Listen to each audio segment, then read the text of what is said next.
I'd like to talk a little bit about odd time signatures or odd time playing. What is it?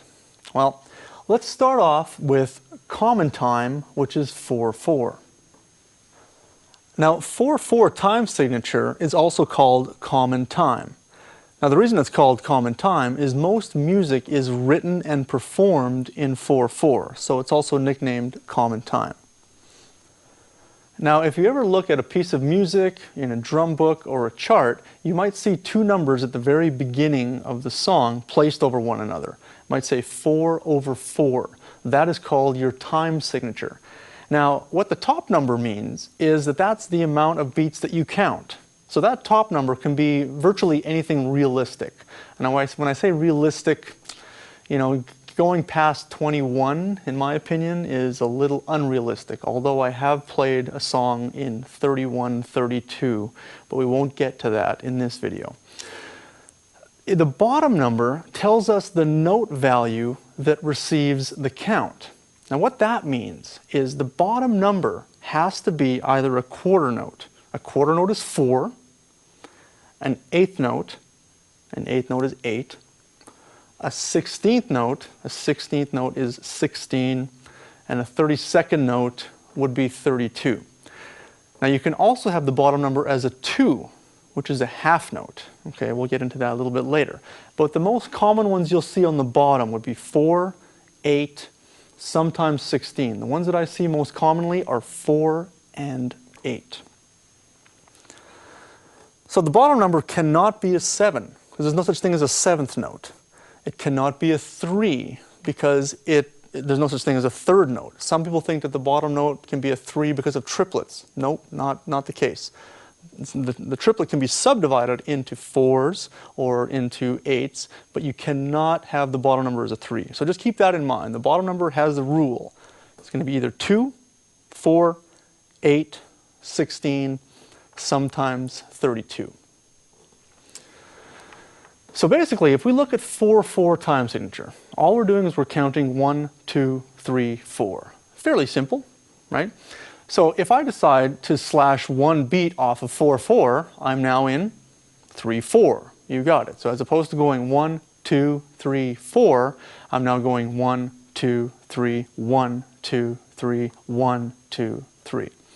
If we go back to 4/4, and I want to play in 5/4, all I'm doing is simply adding one more beat to 4/4. 1, 2, 3, 4, 5. 1, 2, 3, 4, 5. 1, 2, 3, 4, 5, and so on and so on. So you can see how this works. I can have 6/4, I can have 7/4. 8/4 is not a very common time signature, although I have seen it in some music.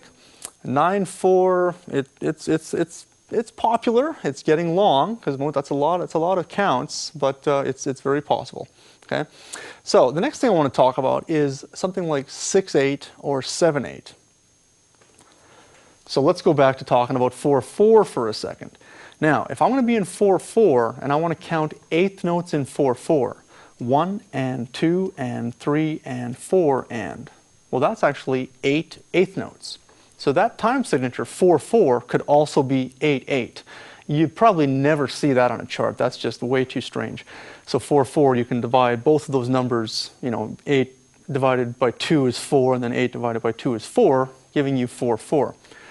If we go back to 8/8, 1, 2, 3, 4, 5, 6, 7, 8, which once again is 4/4 using eighth notes. Let's drop one eighth note from 8/8. 1, 2, 3, 4, 5, 6, 7. So now we're in 7/8. 1, 2, 3, 4, 5, 6, 7. 1, 2, 3, 4, 5, 6, 7. I hope that makes sense. If we drop one more eighth note from 7/8, or if we drop two eighth notes from 8/8, we are now in 6/8. 1, 2, 3, 4, 5, 6. 1, 2, 3, 4, 5, 6. And so on and so on. Now, a lot of drummers ask me, they say, well, how do I know which one to play? How do I know which time signature I have to count? Well, usually as drummers, we're not the ones that are writing the songs. Unless you're a drummer who writes a song, make sure you understand your time signatures. If I'm playing with an artist who's playing an odd time, the first thing I ask him is, what's the time signature? And surprisingly enough, a lot of them will say, well, I don't know, it's like 5/8, 5/4, 5/16. Well, at that point, I just want to know what the top number is.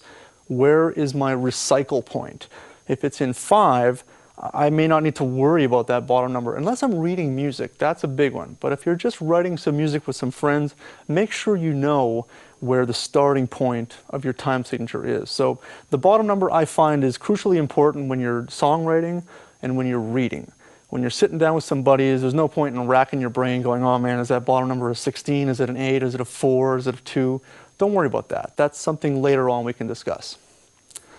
So simply, you can see how time signatures aren't as complex as some people make them out to be. You know, when we're dealing with odd time, drummers tend to freak out and go, oh man, I'll never ever do it. Well, it's simple math. It's really, really simple math is what it is.